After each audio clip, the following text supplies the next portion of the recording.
इस दुनिया में हजारों किस्म के पंछी होते हैं, लेकिन इनमें से केवल एक ऐसा पंछी है जिसकी एक अलग पहचान है। हर पंछी की तरह इसके भी दो पैर, दो पंख और दो आंखें हैं, लेकिन फिर भी ये सबसे अलग क्यों?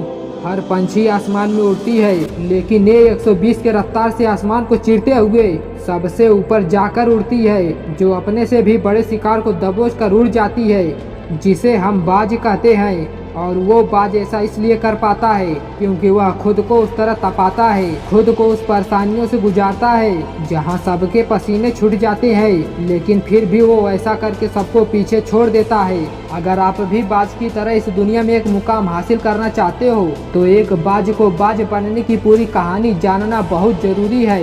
लोग इस जवानी की उम्र में भी रिस्क लेने से डरते हैं, लेकिन एक बाज की शुरुआत ही रिस्क से होती है। जिस उम्र में बाकी पंछी के बच्चे केवल चिचियाना सीखते हैं, उस समय एक बाज अपने बच्चे को पंजों में दबोचकर हजारों मीटर आसमान में ले जाकर उड़ती है, अपने बच्चे को यह बताने के लिए कि तेरा जन्म आसमान को चीरकर सबसे ऊपर उड़ने के लिए हुआ है, तेरा जन्म पंछियों का बादशाह बनने के लिए हुआ है। जमीन से हजारों मीटर ऊंचा ले जाकर बाज अपने बच्चे को छोड़ देती है और वहीं से शुरू होती है उस चूजे की पावरफुल ट्रेनिंग। वह चूजा आसमान से तेजी से नीचे गिरने लगता है। वो थोड़ा नीचे आता है तो उसके पंख खुलने लगते हैं, थोड़ा और नीचे आता है तो उसके पंख फड़फड़ाने लगते हैं, लेकिन वो अभी उड़ना नहीं सीखा। वह जमीन से कुछ ही दूर होता है। ऐसा लगता है कि इसका जीवन अब नष्ट होने वाला है, लेकिन तभी एक पंजा उसे अपनी गिरफ्त में लेता है और फिर से आसमान में उड़ जाता है। और वह पंजा होता है उसकी माँ का, जो उसके पीछे पीछे उड़ रही थी। और ये ट्रेनिंग तब तक चलती है जब तक वह बाज का बच्चा उड़ना नहीं सीख जाता। इतनी हाई ट्रेनिंग के बाद इस दुनिया को एक बाज मिलती है।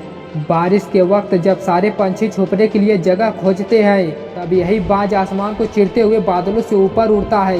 एक बाज की उम्र लगभग 70 साल होती है और जब वह 40 साल का होता है तब उसकी एक परेशानी उसकी जिंदगी की मौत बनकर आती है, जो आपके परेशानियों की तुलना में बहुत बड़ी होती है। उस 40 की उम्र में वो बाज की चोंच इतनी मुड़ जाती है कि उसे शिकार निगलने में बहुत परेशानियां होती है। उसके पंख भारी हो जाते हैं और पैर के नाखून मुड़ने लगते हैं, जो उसके जीवन का सबसे कठिन समय होता है। अब उस बाज के पास केवल दो रास्ते होते हैं, वो चाहे तो अपना शरीर त्याग दे या फिर दोबारा आसमान को फाड़ दे, लेकिन वह बाज दूसरा रास्ता ही चुनता है और अपने पास की सबसे ऊंचे जगह पर पहुंच जाता है और वह खुद को परेशानियों में झोंकता है और फिर शुरू होता है आसमान में उड़ने का सफर। वो अपनी चोंच को पत्थर पर मार मार कर तोड़ देता है और उस दर्द से तड़प जाता है और इंतजार करता है एक नई चोंच उगने की। और चोंच उगते ही वह अपने पंजे के नाखूनों को काट देता है और फिर इंतजार करता है एक नए नाखून आने की। और ऐसा करने में उसे लगभग 6 से 7 महीने लग जाते हैं, लेकिन इस कठिन तपस्या के बाद वो फिर से तैयार हो जाता है आसमान को चीरने के लिए। दोस्तों, वैसे ही आपके जीवन में भी दो रास्ते हैं। पहला, आप इन परेशानियों के नीचे दबकर सुसाइड कर लो या हार मान लो, या फिर दूसरा रास्ता चुनकर अपनी परेशानियों को लात मारकर एक बाज की तरह आसमान की बुलंदियों को छू लो।